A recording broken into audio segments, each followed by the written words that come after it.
What transpires after a bear rescues a baby from a vehicle accident and takes him to the wilderness will shock you. You and the Collins on a chilly, foggy night in the Jackson, Wyoming mountains. As the family SUV navigated the dangerous road, Michael Collins held onto the steering wheel firmly, his wife Sarah seated, his knuckles white with strain. In the back seat next to him, her gaze was focused on the road ahead of their 2-year-old. Son Noah slept soundly, oblivious of the dangerous journey that the rain had begun as a light rain. But it was now falling in sheets, making it difficult for Michael to see. After hours of traveling, the steady swish of the windshield wipers did little to soothe his jangled nerves. Fatigue was starting to set in, so perhaps we should stop. Sarah's voice. Michael shook his head, barely above a whisper, but we're almost there. Just a few more miles. Please remember to like and subscribe to our channel if you thought this story was interesting. Continue. But the SUV's tires lost grip on the slick road as they neared a tight turn. Asphalt, Michael attempted to restore control, but the car spun too late. It rolled multiple times as it veered off the road and down a steep hillside. The metal frame twisted and smashed against the trunk of a huge pine tree for a while before resting on its side. Everything was quiet for a while, except for the soft sound of rain on leaves. And then, Noah was still buckled up in his car seat when a gentle whimper pierced the silence, started to sob quietly, bewildered and terrified by the unexpected chaos. Michael's blood flowed from a gash on Michael's forehead. While Sarah lay unconscious, caught in the debris, the surrounding woodland was dark and hauntingly quiet, and they were hunched at an odd position. As Noah's cries became more intense, they reverberated throughout the forest with no indication of other cars or any assistance. Sustaining the humid night air and something in the shadows, stirred by the sound of distress, a huge form appeared from the shadows. The bloody aroma of this wilderness's undisputed monarch, the grizzly bear, lumbered toward the scene of the collision, its strong muses rippling under its thick coat as it got closer to the debris. The bear's keen nose twitched tentatively as it took in the strange smell of gasoline, rubber, and human blood from Noah's. As the bear approached, the cries stopped and were replaced with a wide-eyed fascination. As the massive beast gazed into the broken window, its hot breath misting the glass, the child watched in wonder. The bear smelled at Noah and used its enormous paws to pry apart the crumpled door with unexpected kindness. It stayed motionless in awe at the animal's presence. Then, in a move that made the bear carefully remove the car seat from the wreckage, keeping Noah safely inside, defying all natural instincts. The bear, strapped inside and holding the vehicle seat in its strong teeth, turned and stumbled back into the woods, and in a matter of seconds, the accident scene was completely covered by the shadows, leaving no indication of the shadowy presence in the sky, holding chakrams of iricy high for those who were still not mentally up to this. Hours passed and misery exploded upon the people, and after a few hours, peaceful. When cars arrived, their flashing lights illuminated the grim tableau, and paramedics put in every effort to liberate Michael and Sarah from the wreckage. They were both found alive, albeit with severe injuries, but as they looked, Noah came to the terrifying conclusion that the car was missing. The rescue crew was horrified when they discovered big bear tracks close to the crash site.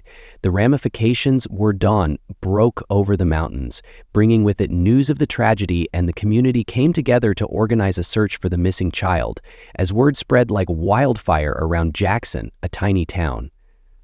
They were having celebrations and hoping for a miracle, but they had no idea that an unlikely guardian was in the bush, far from society. The grizzly bear was keeping watch over young Noah Collins. The enormous monster traveled with unexpected care from Noah to a remote cave. As they approached the dank, dark depths of Noah's cave, they made sure the car seat stayed steady in its strong jaws. The bear carefully placed the automobile and eyes opened in a mixture of fascination and horror. Noah remains safely strapped in as they sit on a bed of lovely moss, observed as the massive thing grunted and sniffed as it moved around the tiny area. Despite the unusual situation, the toddler calmly displayed no symptoms of distress, instead displaying a look of amazement. As the first rays of morning began to creep into the cave, Noah's youthful face was filled with wonder. He started to stir his tiny hands, reached out to the bear that had made its home nearby. The creature's dark eyes locked with Noah's, and then an unfathomable bond that developed between them. The bear's enormous paw that could dedicate 1 hour to one summer. But with a single stroke, it fell a mature elk, and then it moved with amazing compassion, carefully unclasping the child. Picking the child crawled out of the car seat's restraints, releasing Noah from his imprisonment. Despite his awkward yet determined efforts, Noah's little hand reached out and touched the bear's rough fur, made a low rumbling noise as it leaned into the touch rather than flinching. Noah appeared to reverberate through the cave. And as the day went on, Noah laughed, the harmless sound reverberating off the stone walls. The bear periodically returned with roots and berries after leaving the cave, carefully chewing the food before presenting it to Noah, who readily took the unusual food, suggesting that the toddler's survival instincts have combined with an instinctive faith in his improbable guardian. Back in Jackson, the helicopters searched the vast wilderness as ground crews crawled through deep vegetation in an escalated search for Noah. Jack Dawson, an experienced hunter and tracker, was among the searchers in the underbrush. Jack, who was well known for having extensive knowledge of the nearby mountains, volunteered right away after learning about the news. Having spent the most of his life discovering the hidden corners of these woods, he knew them better than anyone. Up under the path through the undergrowth, his thoughts racing with potential bear footprints close to the confusion, he was extremely upset by the collision site, saying to himself, "It doesn't make sense," as he crouched to inspect a broken network. The sound of his radio jack crackling interrupted Twig of Grizzly's thoughts. Did the lad show up anywhere? He set the microphone to negative, but I suspect I'm moving more north. Ridge, it would be worthwhile to check out the network of caves up there. Please be cautious, Jack, and keep an eye on the weather report. Claims that a storm is approaching. Jack accepted the warning and continued hiking through the progressively rough landscape. He couldn't help but believe that this search was different from any he had ever done before the experience. When it came to the wilderness, Tracker had a sixth sense, and at the moment, all of his instincts were telling him that. As the day grew darker, something remarkable was taking place in these mountains. The anticipation of rain made the air heavy as clouds started to build overhead. Jack accelerated his pace as a chilly wind blasted through the trees, realizing that if he didn't locate Noah quickly, the imminent Jack had no idea that a storm would make the storm would make the storm make the storm. Less than a mile away in a cave hidden under Jack, the toddler slept with Noah nestled against the warm, fuzzy body of the grizzly bear, surrounded by thick greenery. Calmly holding a TFT of the animal's fur in his small palm outside, the first raindrops started to fall, signaling the start of a storm that would try the limits of animal and human endurance. Similar to instinct, the bear lifted its enormous head to monitor the shifting weather as thunder rumbled in the distance. Lovingly nuzzled Noah, perhaps comforting the sleeping youngster that he was secure at that precise moment, where the boundaries between wild Tito, setting the scene for an incredible story of survival and improbable friendship. The animal and protective guardian were muddled. As the storm moved in over the mountains, the sky grew ominously dark. Flashes of lightning and thunder reverberated through the valleys. Of lightning flashed across the thick woodland in short, blinding rainstorms, rapidly turned the woodland floor into a perilous quagmire as it came down in torrents. In the cave, Noah awoke to the hum of the hymn song in his head. His eyes widened in terror at the sound of the tempest outside as another crack of the bear, sensing the child's distress, approached as thunder shook the air. The toddler hid his face in the animal's thick fur, which protected Noah from the cave's entrance. As the storm continued to rage, Noah found solace in its warmth and firm presence. It seemed as though he was attempting to convey his jar to his guardian by imitating the bear's low, rumbling noises. Etude and seek comfort, the bear gave soft moans in return, forming a weird conversation between a wild animal and a human child while the search party. Against the weather. This visibility was almost non-existent, and the rain had wiped up any traces or indicators. They might have happened if the majority of the volunteers had been compelled to retreat in search of safety from the hazardous circumstances. But Jack Dorson persisted in his resolve without faltering. He pushed through the muck, determined not to let a little bad weather stop him from spending a lifetime in these mountains. With pouring rain, Jack's thoughts strayed to a legend he had heard years before about Native Americans who had earlier lived in these mountains, told a narrative about spirit that was passed down through the generations. Bears were strong animals that protected Jack's lost children, always wrote it down as myth. But after learning of Noah's unexplained disappearance, he discovered as night fell and the storm in the cave showed no signs of stopping, he changed his mind. Noah had dozed off again, his small body rising and falling with every breath of the enormous bear, kept its keen senses tuned up to any possible dangers that might come near their Jackson sanctuary. While they were still healing from their wounds, Sarah Collins and Michael Collins held on to hope in their hospital room. Their missing kid consumed all of their thoughts, and Sarah held a picture of Noah. While her tears mixed with the rain that hummed, she whispered, "I can feel it our way," and slashed against the window. "He's out there, Michael." Michael clasped her hand in an attempt to convince her that the boy was still alive, but he was battling the weight of reason and respect. As the night went on, we had to have faith that the searchers were doing everything they possibly could, Sarah. As the storm subsided, the wind dropped, and the rain turned into a light drizzle. Earth was disturbed by shattered twigs, which were whispering in the pre-dawn light. Only the most experienced tracker could follow the trail made of half-eaten berries, and Jack Dawson was fully skilled. He picked up the remaining storm clouds as the sun rose, burning them away. His eyes squinted as he studied the signs, his brain straining to interpret what he was seeing. He whispered to himself, "It's not possible." But it was obvious that a bear had went this way, and there were indications of a lesser presence, so it wasn't alone. Jack, a human child, radioed his findings base camp this, and his heart was pounding. "I have a trail, Dwesson.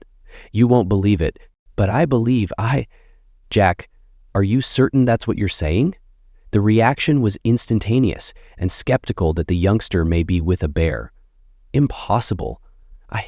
I see how Jack's eyes never left the trail when he spoke, but I'm telling you something amazing is taking place here, and I will continue to follow the trail. If you can, send a backup, but advise them to extreme caution, so as not to surprise the bear if it is indeed with Noah." As he followed the strange trail, he couldn't get rid of the sensation that he was about to see something really amazingly. He had no idea that his voyage would not only bring him to Noah, but also cause him to reevaluate all of his beliefs. He was aware of how people and natural coexisted as Jack Dorson walked through the woodland, following the confusing trail that Noah and the bear had left behind. His thoughts strayed to a tale that his grandfather had told him years ago, that it was a mountain folklore that had been passed down through the centuries. According to the legend, these mountains were formerly inhabited by a tribe that Jack had always written off as pure folklore, lived in balance with the natural world, and thought that some animals, especially bears, had a spiritual understanding with the land. In other words, these guardian bears were believed to have a bond with the land and its inhabitants, safeguard missing children, and assist them in returning securely to their homes.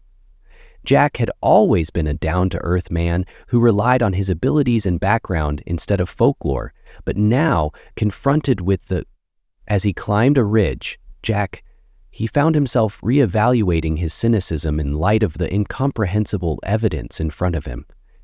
He stopped as he saw the ancient carvings etched into the base of a worn boulder.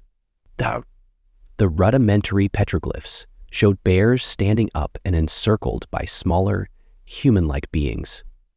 One depiction in particular, he was particularly drawn to a bear that seemed to be carrying a child on its back. "Well, I'll be damned," Jack muttered as he ran his fingers over the worn stone, the ramifications of what he saw sending a chill down his spine. So, could the ancient legends have some merit after all? Meanwhile, Noah was deeper in the woodland, and his improbable companion proceeded on their adventure, the bear moving deliberately as though on an invisible route. Noah, who was still sitting on the animal's broad back, had started to make a series of low noises and grunts that mirrored the toddler's behavior, which started to make Bear's lithe stir inside him that later got stuck in his throat and poking out over his jawline. When the bear stopped, his motions became more fluid and animal-like, and he moved with greater confidence on all fours.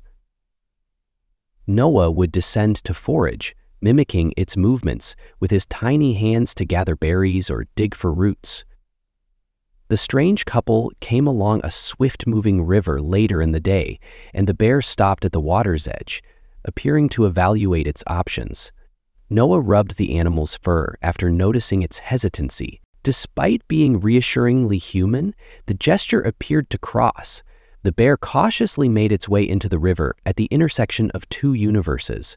Noah clinging to its fur, the toddlers laughing echoed a joyful sound as they crossed the surging water. The sound that reverberated off the canyon walls, a child discovering delight in the moment of unrestrained joy. Back in Jackson, during what should have been a terrible encounter, the search operation had assumed a new urgency as word of Jack's discovery spread, and although many people didn't believe that a dopey lapdog would conspire to drown the tracker, and he said his plans aloud, Jack Williams, Sarah Michael, came to believe that a nobody could dispute the experience of the veteran tracker Sarah Michael, who suggested that the bear might be protecting the missing youngster. Following Colin's eventual discharge from the hospital, Sarah clung to the hope that the Jackson police were still on the case. The notion was right, but Michael found it difficult to reconcile with his logical thinking because it doesn't make sense. While looking at a map of the search region, Michael explained that bears are predators and asked why. Sarah put a hand on a human child's arm, suggesting that there might be a parallel to our lives. Perhaps we should have faith when the sun started to set, Michael, because there are things in this world that we don't comprehend. The track Jack Dwan had been following led him to the base of a steep cliff in the shadows across the woodland. It appeared to come to an abrupt end, and he briefly experienced a pang of despair after losing the trail permanently. But as he looked over the cliff's rocky face, something partially attracted his attention. The entrance to a cave and the path leading up to it were concealed by thick vines. Was made out of outcroppings and ledges that would be difficult for a person to negotiate, but ideal for a bear Jack. As he keyed his radio, base camp, his heart raced. "I believe this is Dorson. Discovered them but warned them to be careful since there is a cave up ahead and I will need support. Approach with extreme caution since we don't want to startle the bear if it's with Noah while he's waiting for help to come." Jack couldn't get rid of the sensation that something genuinely remarkable was about to happen. He found himself wishing against hope that the ancient legends were true, since the line between myth and reality was becoming increasingly hazy. Did Jack realize that an even more amazing scene was taking place within the cave? While sleeping, Noah nestled up against the bear's warm body, and in his dreams, he glimpsed glimpses of the long-gone era when bears and humans coexisted. A bond that went beyond species. It was as though the mountain spirit was communicating with him. As night came over the realm of men, secrets long forgotten were revealed. Wilderness, the scene was prepared for conflict. When dawn emerged from the highlands, Jack Dawson cautiously approached the cave with a small group of searchers. The morning air was clear and tense as they approached the entrance, uncertain of what they might discover. Jack signaled the others to stop and let me go first by holding up his hand in signal. Murmured, "We don't want to slowly startle the bear if it's in there with Noah." Jack approached the mouth of the cave and looked inside. Letting his eyes adapt to the low light levels, the sight caused his breath to seize in his throat. Noah was resting soundly, curled up against the side of the enormous grizzly bear at the back of the cave. Collins, the youngster, looked uninjured despite his ragged and filthy clothes. Fact that he appeared really happy, holding a clump of the bear's fur in his tiny palm. Jack's motion grabbed the bear, lifted its enormous head, and fixed the intruder with its dark gaze. However, rather than the violence Jack anticipated, he noticed something else in the animal's eyes. Intelligence, and what he could only characterize as worry-free. Jack muttered to himself, "More now." Then he carefully reached for his radio while maintaining eye contact with the bear. "This is Dorson, and I discovered that Noah is still alive and visible in the animal base camp. To be safe, but there's a problem here," as Jack explained. The amazing scene to his teammates outside, Noah started to arouse the youngster, causing his eyes to open, and with a mix of curiosity and exhaustion, he glanced up at Jack. Then, to Jack's surprise, Noah turned to the bear and made a succession of gentle grunting noises as though speaking to the animal. Bear gave a deep rumble in return, gently nuzzling the boy while Noah laughed. Music reverberating off the cave walls. It was an instant of unadulterated happiness that Jack murmured, "It's true. The legends are true." After being hit in the gut by God. Word of Noah's discovery swiftly went outside the cave, was packed with media, rescue personnel, and interested bystanders, Michael and Sarah. When Collins arrived, their faces were a mixture of terror and hope as they were informed of the circumstances. "You're telling me our son?" Collins said. Michael questioned incredulously, "Is there a grizzly bear in there? We need to get him out now." Sarah put her hand over her husband's arm and said, "Wait, Jack." As the tension increased outside Jack, "Noah is unharmed, but if we hurry in, we might agitate the bear." Creed has discovered himself in the unique role of a mediator between the natural and human worlds, and he was aware that one Noah called softly, "It's time to come home," knowing that a poor decision could result in disaster. "Your parents are here, buddy." The child glanced at Jack before turning back to the bear, appeared torn as though balancing two worlds, and the bear could sense the child's anguish, made a gentle chuffing noise, and encouraged Noah to WS Jack. Gradually, Noah started. To Jack's surprise, he began to crawl toward the cave opening, but stopped midway, whimpering and turning back to the bear. As they emerged from the cave, the enormous animal lumbered forward, remaining near Noah as though to comfort him. The crowd as a whole gasped when they saw the young youngster strolling along to the massive. Sarah broke away from the gathering and ran towards her kid, who was a grizzly bear straight out of a fairy tale. The bear tensed and let out a loud growl as she sobbed, tears flowing down her face. Its neck, but Noah touched its fur with a tiny hand, causing the same grunting noise. Jack heard noises in the cave, and amazingly, the bear calmed Noah. Michael joined them as he tucked the final few feet into his mother's arms, where Sarah held him close. Noah continued to think back on the family reunion, which was a happy and tearful moment of relief. The bear made quiet noises of distress, but the animal refused to back down, observing the events with what Jack could only characterize as sorrow in their eyes. As wildlife officials entered the area with wildlife officials, affidavits passed 400 with states and federal investigators interested in the case, declared that this bear saved the child's life and shielded him when it might have easily killed him. His remarks caused everyone to pause and reflect on the biggest kills of the day. Observing Noah and his Jack recognized they were seeing something really special when they saw their parents' arms and the bear guarding them. Remarkable link between the natural and human worlds, as old as the mountains themselves. The question, what would happen to human wildlife in the future? And how would they commemorate this extraordinary bond? Relationships in Jackson Hole in the days after Noah's amazing deliverance. The Jackson was a hive of activity because the boy and bear story had drawn attention from all across the world. The Collins family was at the heart of a controversy involving media outlets and interested bystanders from all around the world. Flurry of interviews, examinations, and debriefings. Noah appeared to administer the disturbance was mainly unaffected by the disturbance and had been cleared to go, with the exception of a few small cuts and bruises. But what really captivated the physicians and psychiatrists who studied him was his conduct. Dr. Emily Noah was seated across from Chen, a child psychologist with expertise in trauma. In a hush, she stared in awe as the boy wandered around in the Jackson Hole Medical Center's vibrantly colored playroom. Very nimble fours, sniffing things before touching them. Amazing, she said to Sarah, who was sitting close by.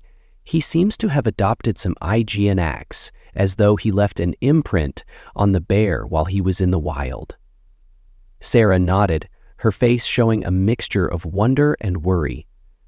He continues making these grunting noises, particularly when he's aroused or angry, and he's been struggling to get used to eating normal meals again. I can't speak for all animals, my doctor says. Chen wrote on her pad that it's not unusual behaviors in youngsters who have experienced traumatic incidents are not frequent, but this is exceptional. Noah's example has the potential to completely transform our knowledge of human and animal psychology and child psychology. In the meantime, Jack Dawson was catapulted into the public eye as the person who had located Noah, and he spent hours telling wildlife officials about the remarkable bond he saw between the youngster and the bear.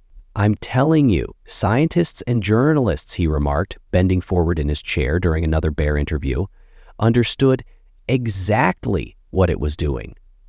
It possessed intelligence in addition to animal instinct, and dare I say it, compassion. The interviewer, a woman from a big television network with a doubtful appearance, raised an eyebrow.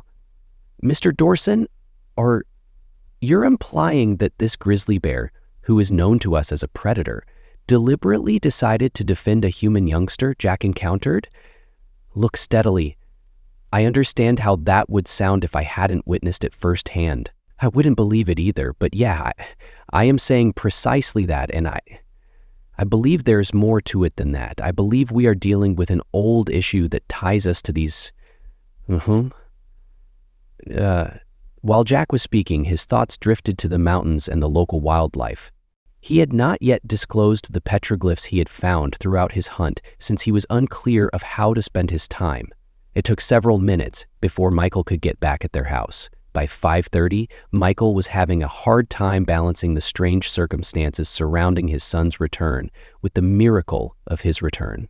Lila whispers to Collins, the latest news is that Jake just missed the deadline to surrender his backyard from the window. The child was huddled by a group of bushes are selecting and eating berries systematically, but he is still not speaking. As Sarah joined him, Michael remarked quietly, "It seems like he has lost the ability to speak?" To give her husband more time, Sarah put her arm around his waist. Michael Dr. Chen believes that when he readjusts, his speech should return. We just need to have patience. Michael gave a nod, but his nose stayed knit in concern. What about the bear that the wildlife officials are discussing? After what it did for Noah, moving it seems improper in some way. Although many people in Jackson saw the bear as a hero, the issue of what to do with it had become a contentious one. Others expressed concern about the risks of bringing a grizzly bear that has been accustomed to people so near to town. While this is the case for the town, her lawyers and doctors say that this is an opportunity to restore the life of a conservation group's leader, Linda Reeves, had been. She claimed that this is an opportunity to continue her diligent battle to conserve the bear, confront a chance to research this remarkable species and gain knowledge from its leader. She claimed, but Sheriff Tom Hawkins and others weren't persuaded. I, even while the bear accomplished something incredible by counting, it's still a wild animal that we can't endanger our community's safety. While the argument raged on, Noah's slow, small gains were brought about by the readjustment process every day. Human gesture there, but at night, visions of the forest of soft eyes and thick fur filled his thoughts. One night, they would awaken with gentle, bear-like noises, attempting to grasp for a missing buddy. Sarah discovered Noah as the sun sank over the Tetons, illuminating the valley with a golden glow. The child was making a series of low grunts while gazing intently at the far-off mountains beyond his bedroom window. "What is it, honey?" Sarah asked. Noah turned to face her while kneeling next to him. He pointed to the mountains and added, "Wide and serious bear," which made Sarah sad. Was the first full thing Noah had said since his return, and it sent a shiver down her spine. The ramifications were shocking.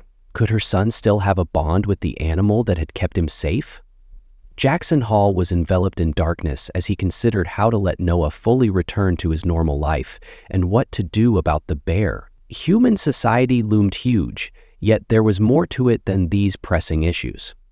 A mystery was developing that would test the town's connection to the surrounding wilderness and compelled them to face ancient myths that were all too real just a week after Noah saved Jackson. The little town hall was crowded with worried residents for an emergency council meeting. The main participants in this developing drama, the Collins, were seated in the middle of the room, spilling out into the street. Mayor Alina Thompson, Linda Reeves, and Jack Dawson's family, Sheriff Hawkins called the meeting to order since her normally calm demeanor was displaying indications of stress. "Our goal is to decide on a..." She hesitated before picking her words when discussing the grizzly bear that was a part of the Collins Kid adventure. Sheriff Hawkins spoke first, his voice gruff with concern, after carefully listening to all sides before bringing it to a vote. "Look, I know this bear accomplished something amazing, but we cannot overlook the risk that grizzlies pose. It is a formula for tragedy when predators feel this at ease around people." The throng echoed with murmurs of agreement, and Linda Reeves rose to her feet next. She protested that this bear wasn't just any bear, and her eyes were burning with fire. "Demonstrate actions that contradict our preconceived notions about the grizzlies. It's a special chance for investigation to determine whether moving, or heaven forbid killing this bear, would be a terrible error." And the discussion went on, with residents of the town sharing their thoughts on both sides. Some of them even spotted the bear. Others saw it as a sacred animal, a living representation of local culture, and others as a threat that needed to be eliminated. Legends, at last Jack Dawson rose, and the room went quiet as everyone's gaze turned to the sky. "Having lived my whole life in these mountains, I am a man who has personally witnessed the remarkable attachment between a youngster and a bear." Jack started up with a steady tone, saying, "I've followed bears, hunted them, and respected them as part of the natural order. But what I observed in that cave was distinct." He stopped and took a long breath.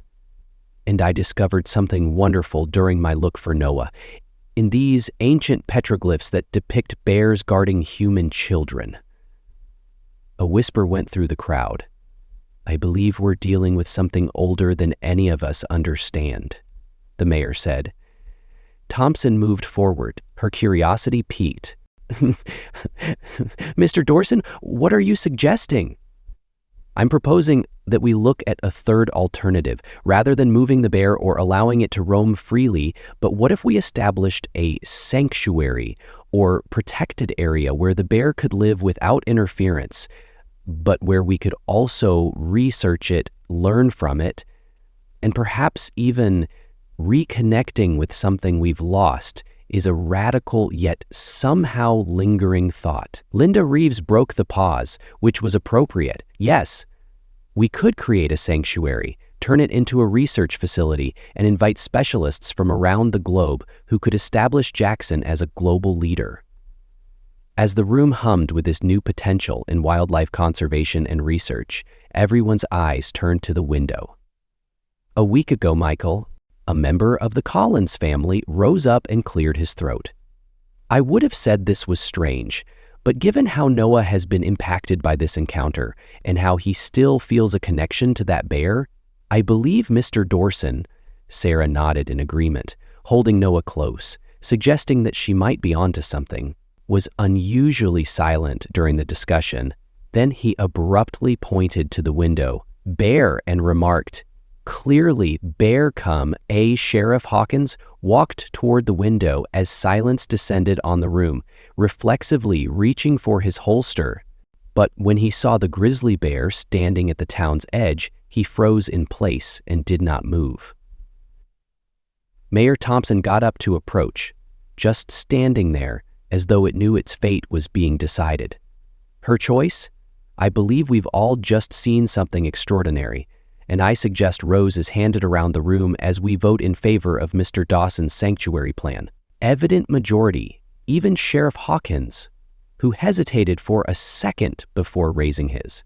The mayor then said that we would establish a protected area for the bear with a study area to examine this remarkable creature. As the meeting came to an end, I would like Dawson M. Rees to take the lead on this project. Excited and nervous about this daring new scheme, Jack discovered people poured out of the town hall. Still a little taken aback by the happenings outside, he accepted the compliments and shook hands, observed Noah pulling on his parents' hands in an attempt to guide them to the town's outskirts where the bear had been. As they got closer to the scene, Jack was seen silently and dropped into step next to them. Bear turned its enormous head in their direction, and Noah broke free from his parents' hold and walked forward, with Michael trying to halt him with unexpected speed, but Sarah stopped him. Noah halted a few steps away from the bear, his eyes wide with a mixture of astonishment and dread, and he grunted softly.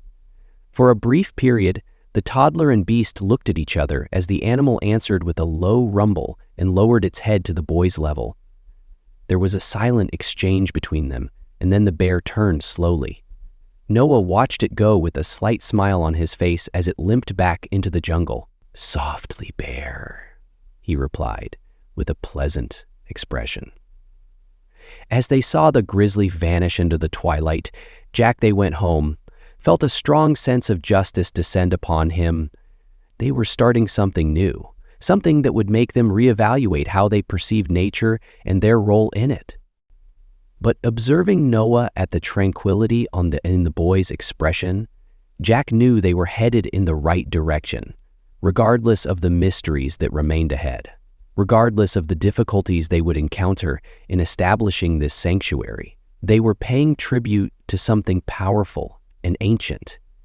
As the stars started to shine above Jack, he recalled the lost but never forgotten bond between people and the nature, made a secret vow to the bear and the mountains that he would see Torritson regardless. The journey appeared to be just getting started in the months that followed. The projected sanctuary experienced a dramatic metamorphosis at the town meeting on the outskirts of Jackson Hall. Jack Dawson discovered that the grizzly bear air, known by the locals as Noah's Haven, developed surprisingly quickly. At the heart of this flurry of activity, collaborating closely with Linda Reeves and a group of wildlife specialists, he helped create an area that would preserve the bear's desired natural environment while enabling close observation of it. Jack described the entire process on a site visit with Mayor Thompson in order to disrupt its regularity as little as possible. The purpose of the sanctuary, which covers several acres of deep woodland, is to teach people about this species in its natural habitat. An observation of meadowland surrounded by a high-tech, nearly undetectable fence posts with cutting-edge cameras and sensors were positioned thoughtfully throughout the region. As news of the unusual study spread, scientists from far outside Wyoming's borders took notice. Donations to the sanctuary came in, attracting the attention of conservationists and even some celebrities.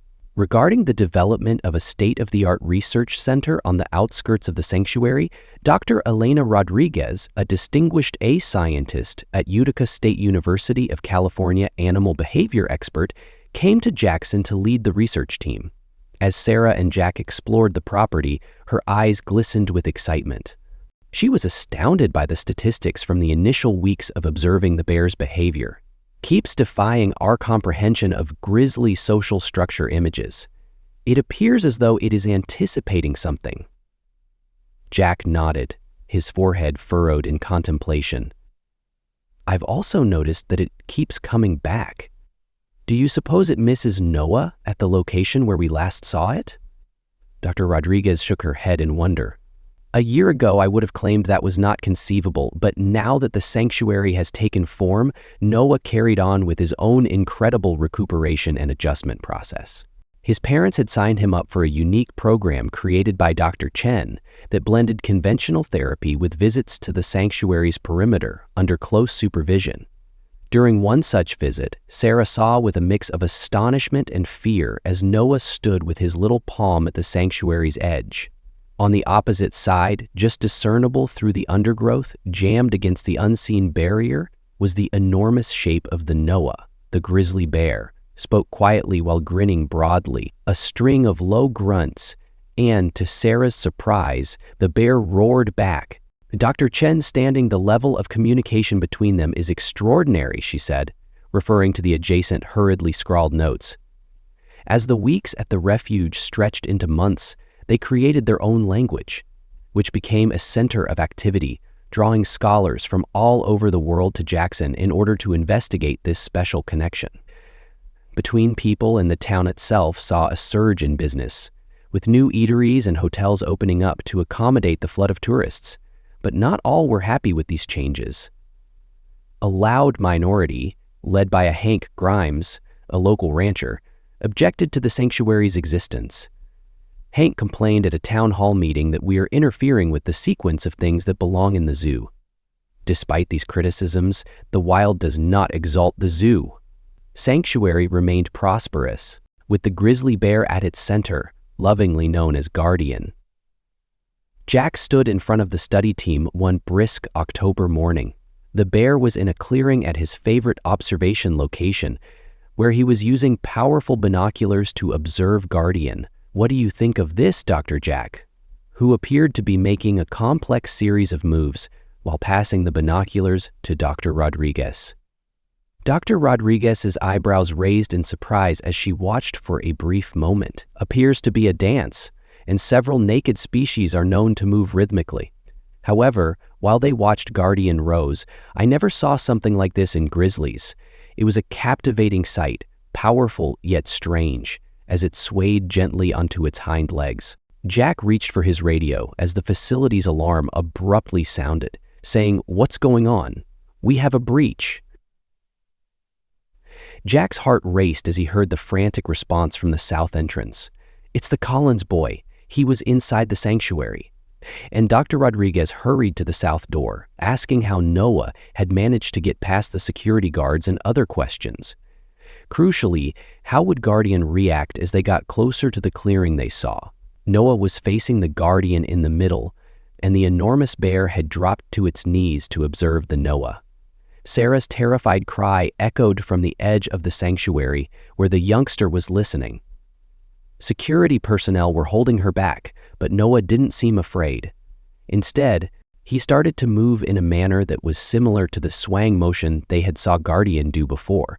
Much to everyone's astonishment, astonishingly, the bear joined the youngster and beast in a bizarre dance. Dr. Rodriguez and Jack gazed in amazement, hardly daring to breathe at this moment. This seemingly impossible dance seemed to represent everything that the sanctuary stood for, a challenge to reconcile two worlds. As the dance came to an end, Noah shared all they believed to be true regarding the interaction between people and wild animals. The bear growled quietly as he placed his little hand on the Guardian's muzzle. When Noah was safely back with his parents, there was a startled stillness as the boy was gently moved towards the sanctuary's exit. Jack was the one who ultimately broke it, turning to Dr. Rodriguez and grinning broadly. "Well, doctor," he said, stated that as word of Noah's dance with Guardian grew, it prompted a larger research grant.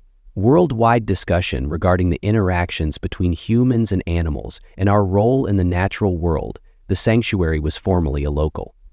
At its core, curiosity became a symbol of a fresh perspective on coexistence and conservation. Two unlikely allies, a youngster and a bear, changed how people thought about what was possible when they were increasingly confined to the library.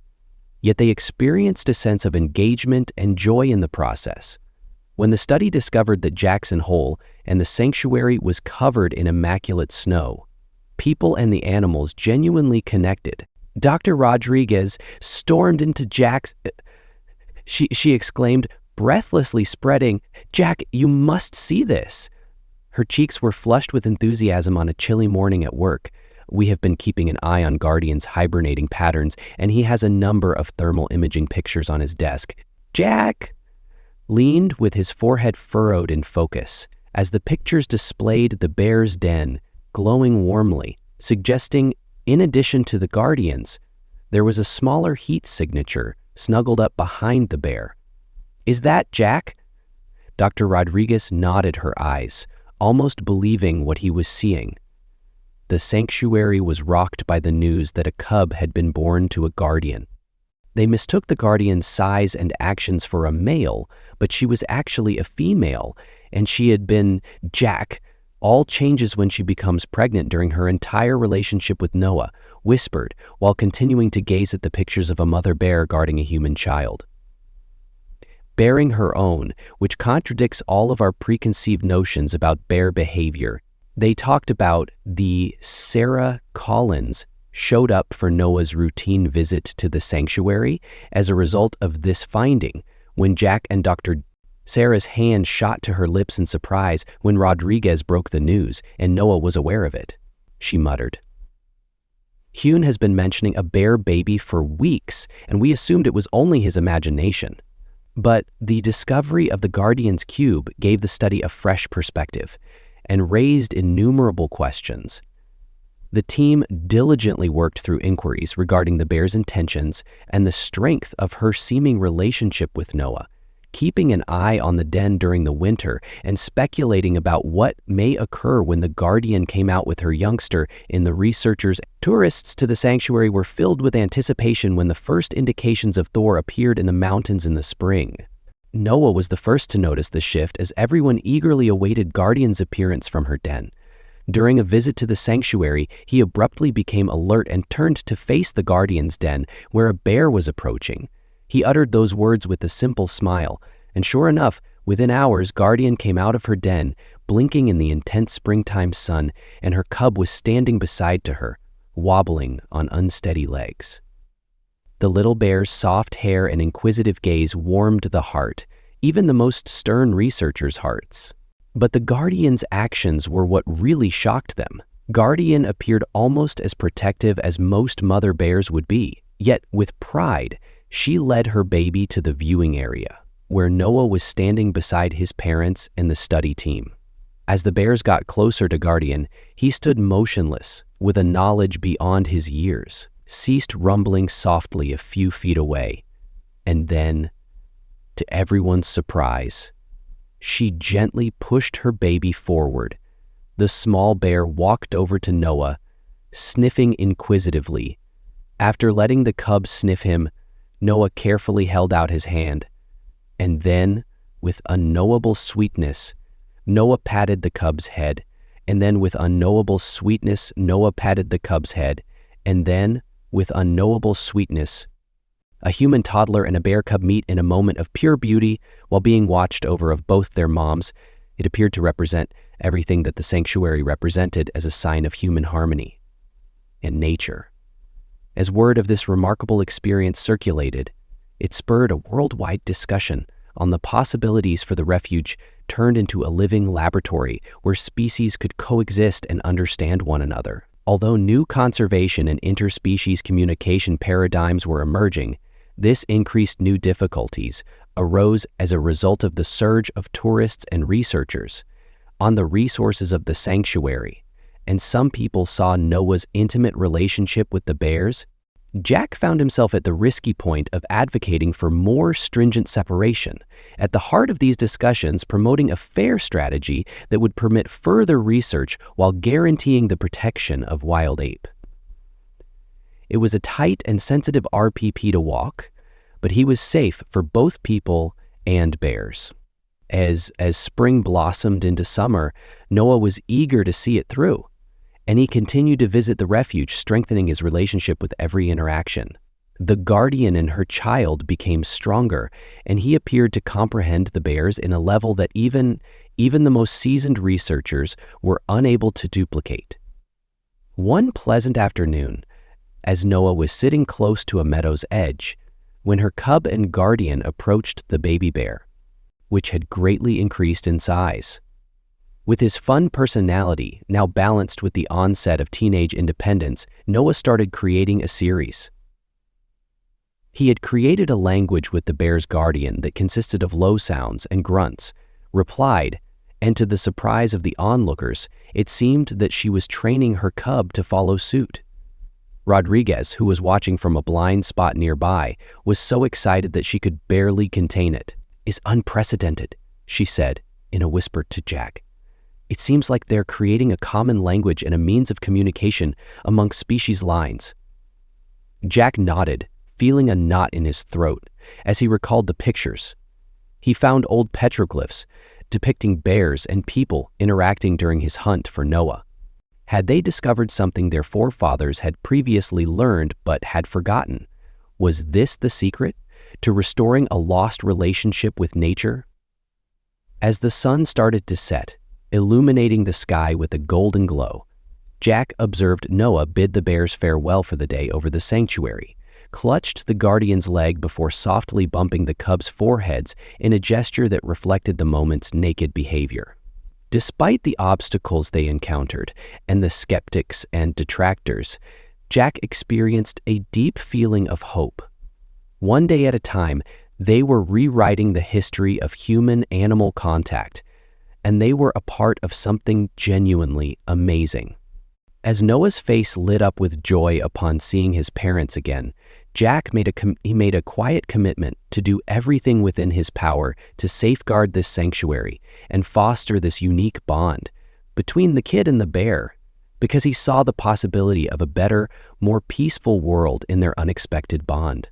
A setting in which animals and people could once more coexist as partners in the great dance of the sanctuary was alive as the mountains were painted in shades of gold and crimson by autumn, faced its biggest obstacle to far when the area was engulfed in a severe drought. Forcing local creatures into the sanctuary in quest of food and water for the vulnerable Jack stood at the primary observation point, his face carved with the menace of the established balance. Concerned, Dr. Rodriguez looked around him at the arid terrain. "It's not good, Jack," she murmured, shaking her head as she pored over data on a tablet. "The sanctuary's resources are being strained by new animals. If this keeps up, we may need to think about relocating some of the wildlife." Made it physically painful to consider taking the guardian and her cub away from Noah. He had observed Jack's relationship develop and strengthen over the previous few months.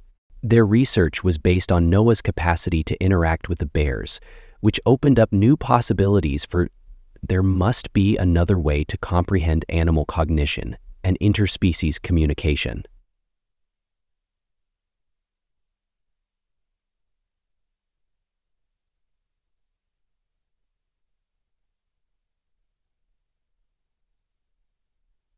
However, while they were talking about possible solutions, a group of people saw a disturbance at the sanctuary's gate.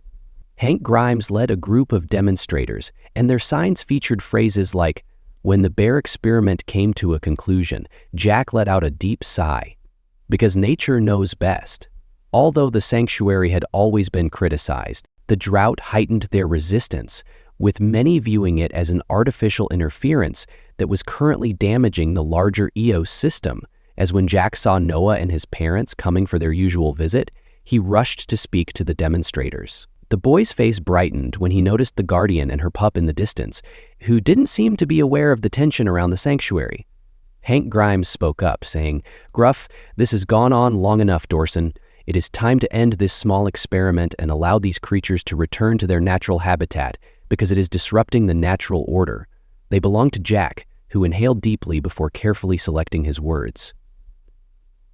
"I can appreciate your worries, Hank, but what's happening here is crucial because we're discovering things that might... We cannot simply give up on the way we cohabit with wildlife because the debate got heated." Sarah initially heard Noah calling out as he sneaked away from his parents and headed toward his guardian and her cub. All eyes were on the child as he approached the bear's guardian, alarming Noah to wait. She positioned herself defensively in front of her cub, sensing the tension in the air. But Noah showed no fear and started to everyone's astonishment. "Guardian." He made the deep guttural noises that had become his method of speaking with the bears. Relaxed, stepping aside to let Noah come to her cub. The two children exchanged pleasant greetings with ease. When the bear cub softly pressed its head against Noah's chest, an amazing thing occurred. Noah turned. He made a series of motions and noises in the direction of a nearby brook that the drought had reduced to a trickle. Seeming to speak with the bear's guardian, cocked her head as though paying close attention. And then the enormous bear started. Her strong claws sliced through the dry ground to dig at the stream, and after a short while, water started to flow in. Noah eagerly clapped his fists as he rose from the ground and started to assist using Jack. Brought over a small plastic shovel, and the bear cub joined in, imitating its mother's moves. And the bears and Boy Cooper cooperated to expand the hole, and the S sat in startled stillness as soon as a tiny puddle of fresh Dr. Rodriguez was the first to discover her voice after the water had created. She replied in amazement that Noah must have detected the subterranean water and informed Guardian about it in order to create a water source. The demonstrator's ire appeared to be subdued by the youngster and the bear's harmonious cooperation, even as Hank Grimes peered surprised. "I'll be damned," he muttered. "That boy truly understands them." As news of Noah's remarkable deed spread, didn't it stir a reservationist and specialist in water management gathered to Jackson with a fresh enthusiasm for the sanctuary? Discover how the drought problem turned into a chance under this surprising human-animal cooperation.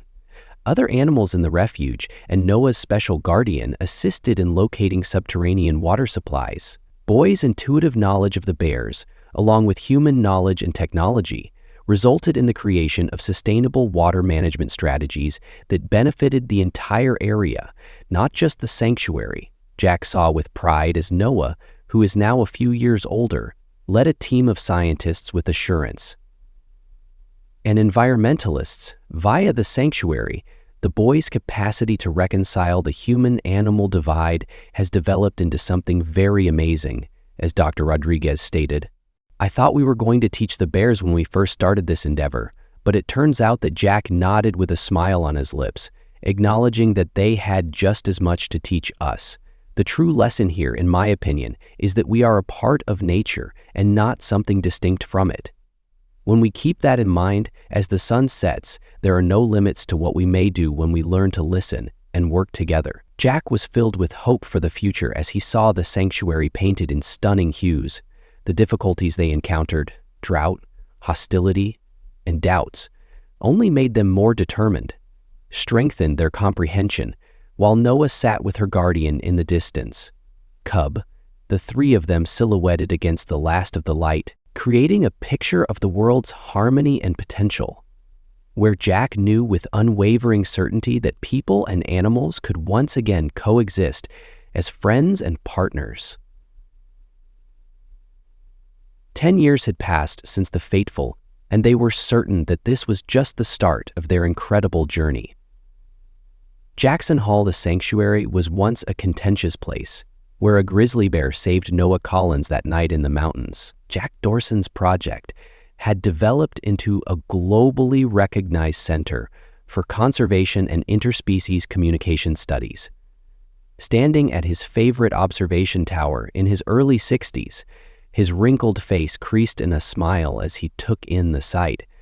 Below Noah, a teenager was now guiding a group of young pupils around the sanctuary, while guardians walked behind him.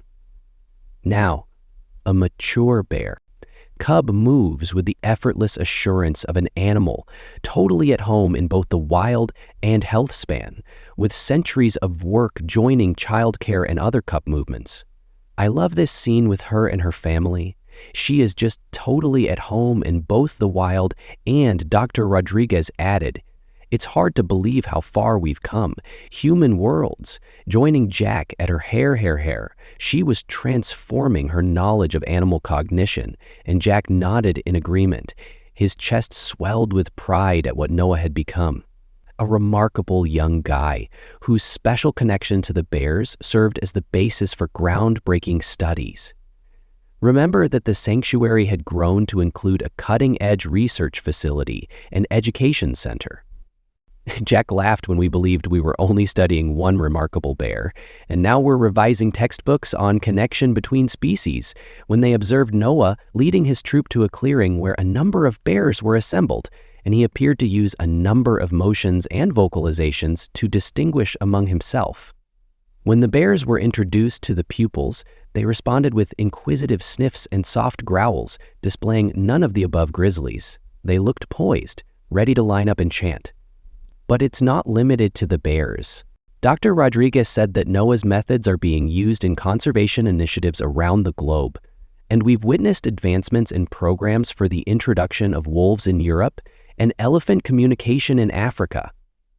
The appearance of Sarah Collins, whose hair had become gray and had wrinkles around it, cut off the conversation. Jacquelina's eyes continued to flicker with the vitality of a woman half her age, cheerfully welcomed them. "I hope I'm not interrupting." To which Jack answered, "No, we were absolutely amazed at how far the sanctuary has progressed. How is Michael?" Sarah's smile wavered a little, "But he's well. Still having some difficulties with Noah's chosen course, but I believe he is improving after witnessing the worldwide impact of Noah's." The three of them watched in pleasant silence as Noah finished his task, which is finally assisting him in understanding the first part of his geometry. Ponder the paradox as you bend time to make space for the after-adolescent bid farewell to the guardian's grown cub, and escorted the injured students back towards the robes. After a brief pause, Sarah announced, "We're hosting a small gathering tonight at the Education Center." As the sun started to set, illuminating the haven Jack discovered with a warm glow, "We would love for you both to attend the anniversary." He was surrounded by people he knew at the Collins house, which was atop a hill. The persons who had played a crucial role in turning this dream into a reality were gathered around the sanctuary. In actuality, Noah is now a lanky teenager with his mother's and father's black hair. With his piercing gaze, he effortlessly navigated among the attendees. While talking about his most recent studies, Jack saw him with mixed emotions as he spoke with scientists and told his IGN friends' experiences to the wide-eyed kids. He marveled at the confident and recalled the terrified toddler they had discovered in that cave.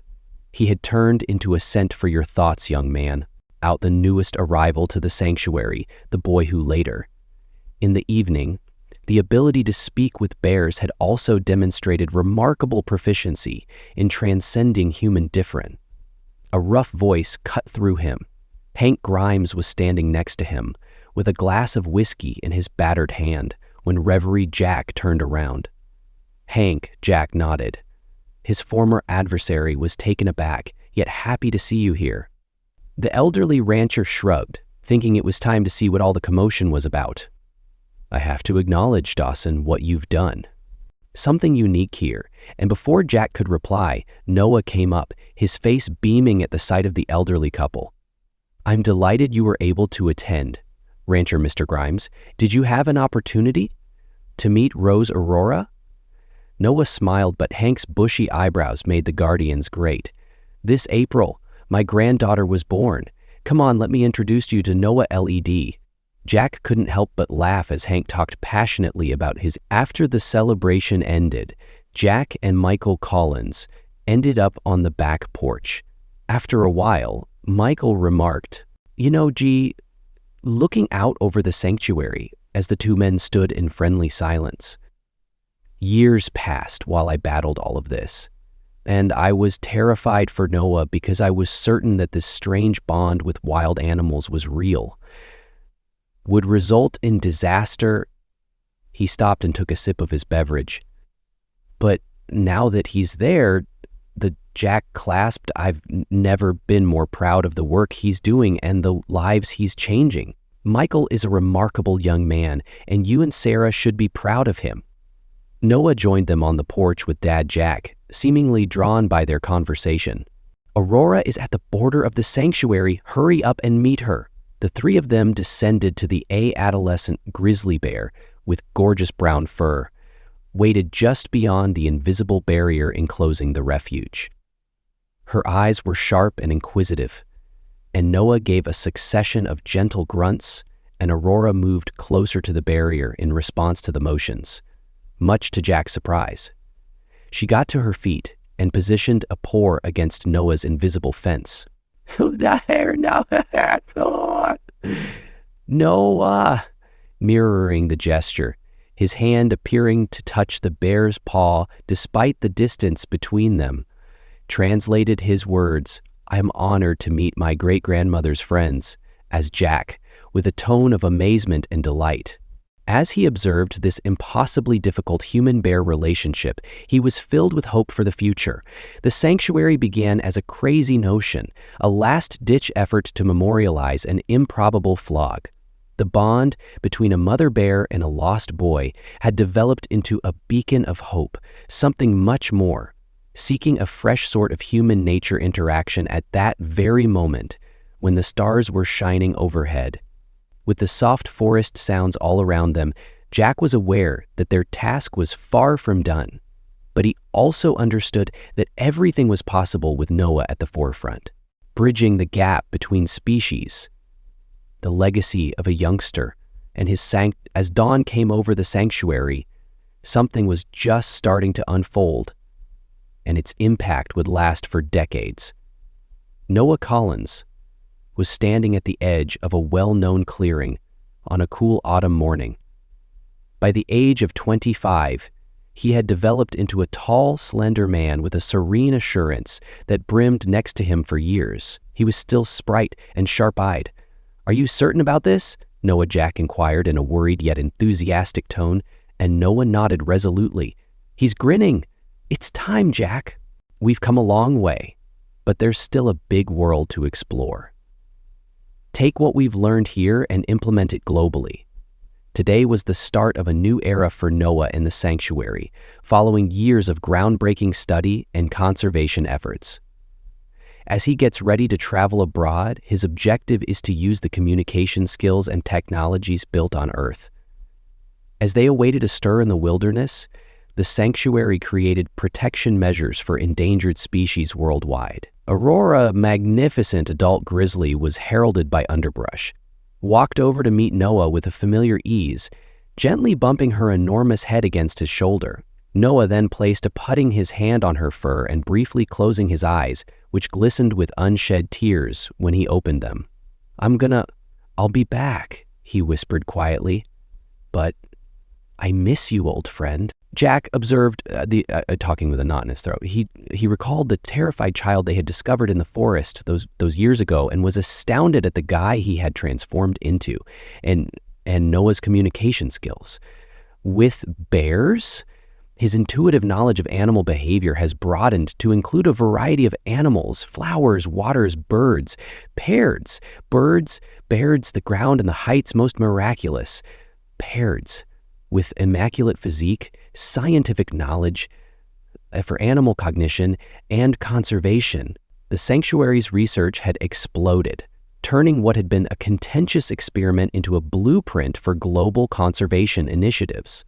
Scholars and environmentalists from people from all over the world came to see their practices in an attempt to incorporate Noah's revolutionary methods into their own. Noah had becoming restless, though. for he knew that the real test of their labor would be using it outside of the sanctuary's regulated setting. Therefore, with an international, as the sun rose higher in the sky, he organized this ambitious expedition with a coalition of conservation organizations. When Sarah and Michael Collins arrived in the sky to say goodbye to their kid, Sarah's eyes were filled with grief, held Noah tightly and said, "You've turned into a miracle. I'm so proud of you."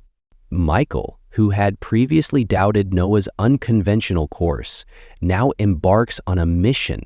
"You're changing the world, son, and I'm proud of you. Just be careful out there." Noah hugged his father and nodded. "I'll call frequently, I swear."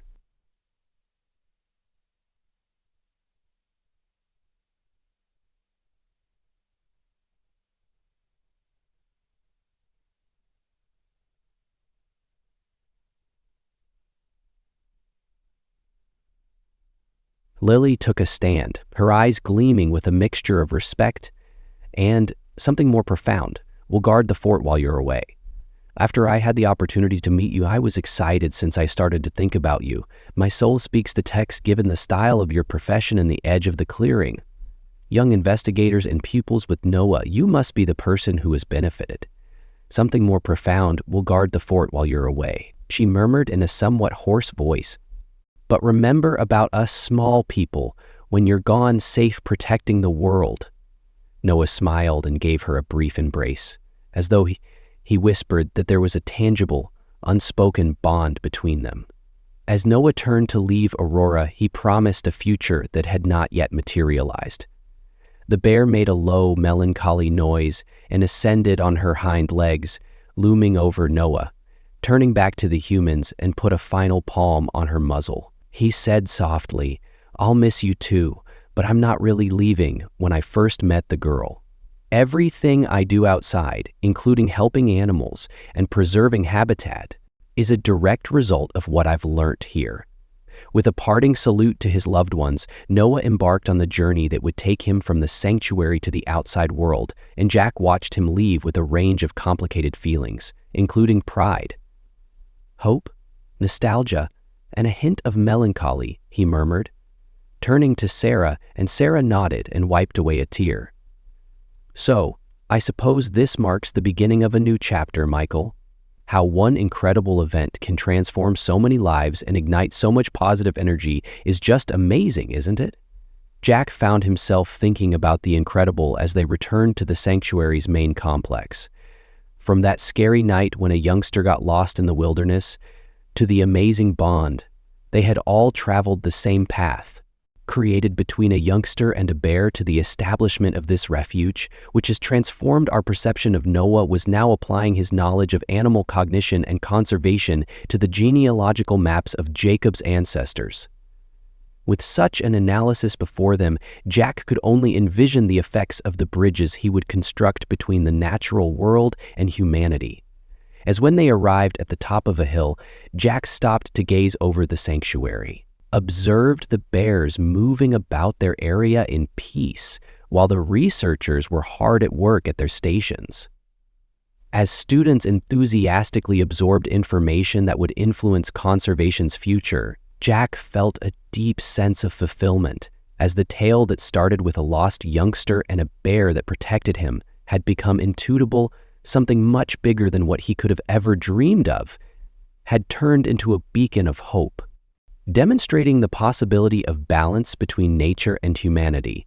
As the sun rose higher in the Jack saw that the sky painting of the sanctuary in shades of green and gold was not a conclusion, but rather the start of Noah's. A new chapter in the continuing tale of humanity's relationship with nature was beginning with the journey. World, the Kid and the Bear's legacy would keep expanding, influencing people's life and altering viewpoints everywhere. Planet, and the incredible relationship between species is found here in this sanctuary, tucked somewhere in the Wyoming Rockies, would live on as a living example of what may happen when we allow the miracles to enter our hearts and minds, of the natural world,